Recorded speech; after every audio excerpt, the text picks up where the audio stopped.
Hi there, it's Llarold. Today I'm going to be talking about the Netherlight Crucible, and specifically about the traits you should prioritize as a Blood Death Knight.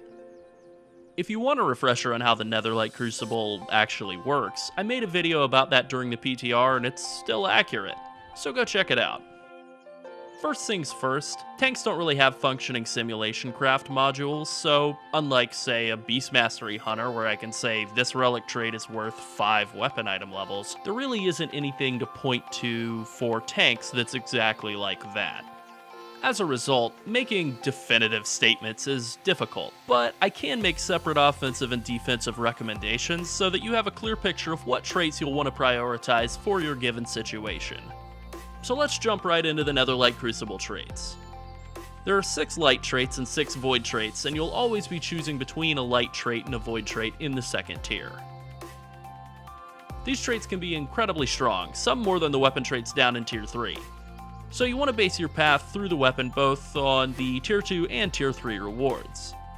These are both the defensive and offensive tier 2 trait priorities.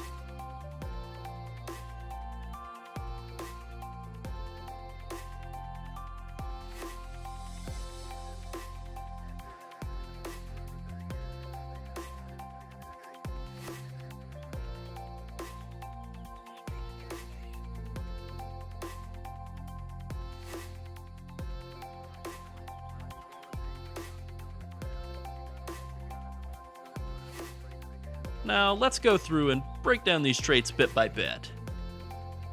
First up, let's compare the stat traits. Haste is the best stat for Blood Death Knights by a really huge margin. This makes light speed an extremely strong choice overall. The movement speed also helps out with Blood's limited mobility a bit too. Not bad. Mastery really isn't a very good stat overall, but the avoidance from Master of Shadows is a great defensive bonus against AoE damage.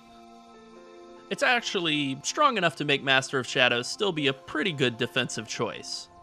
Versatility is a good stat, which makes Murderous Intent a decent trait. It is a little unreliable though, which is not great for damage reduction. Crit is a pretty weak stat defensively, and Shocklight's really not a great trait for Blood. Now let's compare the damage proc skills. Shadowbind and Chaotic Darkness basically do the same thing. Chaotic Darkness has a larger damage range, so RNG can take over a little bit, but that kinda goes both ways. And they're tuned to do very nearly the same amount of damage over the course of a fight. These are the 2 best damage proc traits because they provide both damage and healing. Secure in the Light and Infusion of Light spend their procs either on damage or healing, rather than doing both at the same time. They deal about 1% more damage or healing than Shadowbind or Chaotic Darkness, but because they're not doing both at once, they fall behind in overall value pretty quickly. Torment the Weak and Dark Sorrows only deal damage, but the way that they work just doesn't really interact that well with how tanks are designed. Torment the Weak is all about keeping a dot rolling on a single target as long as possible.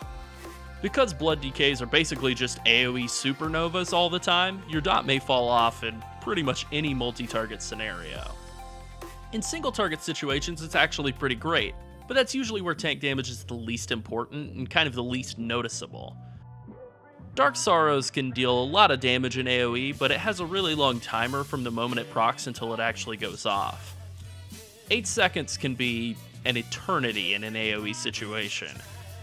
If you kill a target that has Dark Sorrows active, it will automatically explode and deal AoE damage when it dies, so that is one silver lining. The major problem with Dark Sorrows is that while it can deal a lot of damage in large-scale AoE, outside of AoE its damage is really laughable, and its proc rate is pretty low as well. Let's finish with the 2 defense-only traits, Refractive Shell and Light's Embrace. Refractive Shell is worth quite a bit more healing than any other trait, and because it offers shielding, it's actually not capable of overhealing either. Light's Embrace provides about as much healing on average as Shadowbind or Chaotic Darkness, and no damage. Because neither of these traits provide useful damage output, they're just not that great. Refractive Shell is okay if you really need defense, but generally speaking, I would probably avoid these traits unless you have a really bad option on the other side of the tree. Now let's move on to artifact traits. Here are a couple of short priority lists for defensive and offensive weapon traits that you'll find in Tier 3.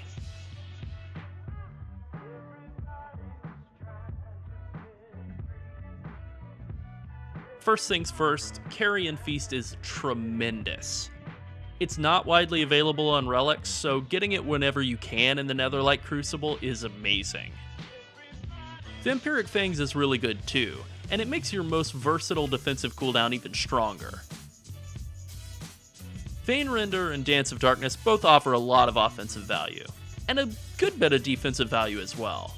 They're both pretty great. Overall, the top offensive and defensive blood artifact traits are pretty close in value, so you should give primary consideration to item level and the Tier 2 Netherlight Crucible options when you're trying to figure out whether a new relic is an upgrade. Well, I think that about covers it. If you have any questions, please feel free to ask in the comments section below or on Twitter. Remember to like and subscribe, and give us a follow on Twitter and on Twitch. And thanks for watching. Bye.